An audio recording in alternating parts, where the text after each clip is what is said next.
màggal gi moom sëñ Mountakha la ñuy déglu waaw ndax jàpp naa ne ci ñi gën a citoyen modèle ci mbas mi ci la bokk bi ñu nee bëreet kenn waxagul waxu xaalis même le fonds destiné à la lutte contre le Covid génneeguñ ko woon ci la génne 200 millions teg ko sur la table kan moo ko fi def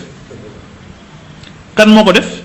li mu joxe sax la présidence joxewu ko je parle pas de l'État je parle de la présidence hein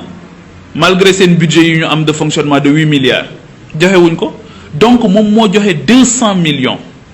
bi ñuy commencé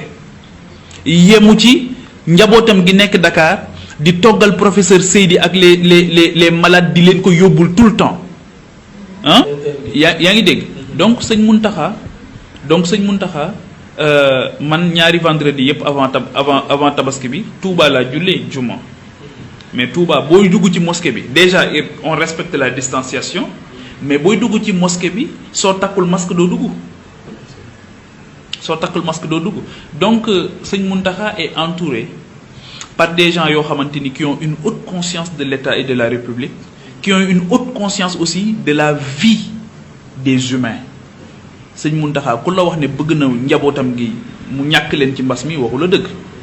sëñ Babacar Sy Mansour ku la wax ne dégg nga ko keroog mu ne il faut que l'État dise la vérité par rapport à la gravité de cette maladie kooku bëggul njabootam dem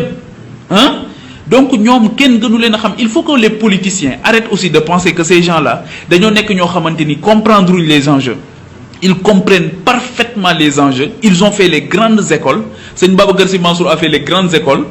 sëriñ Mountakha dafa jàng Sénégal ba jàng li mu mat yépp ñu bëri xamuñu ko mais il a quitté le Sénégal pour aller faire les grandes universités du monde arabe loolu xam nga ñu bëri xamuñu ko son frère sëñ Issakha Mbacké il est énarque loolu xam nga ñu bëri xamuñu ko donc il faut que ak ñeneen njaboot yi lu nekk ci njaboot ils ont un capital humain de qualité qu'ils consultent aussi pour donner un avis donc il faut que politiciens yi arrêtent aussi jàpp ne ñoom ni ñuy fooyee électeurs yi bu élection jotee bu élection passé ñu bàyyi leen noonu la ñuy fooyee marabu yi loolu mënul nekk il faut que qu'ils soient sérieux xam ne ils apprécieront au bon moment et ils prendront la meilleure décision man loolu laa gëm te décision bu ñu jël nag ñun dañ ciy ànd. chaîne bi di Diaw Fall Fara li ko tax a jóg mooy xamle sëriñ bi xamle it njàngaleem sëriñ bi bu ngeen bëggee abonné ci Diaw Fall Fara dem leen YouTube ngeen bind Diaw Fall Fara bu ko defee ngeen daal di bës cloche bi Diaw Fall Fara ñooy ñaanal sëriñ Mountakha Mbacké Bachirou mu yàgg fii lool te ànd ak wér.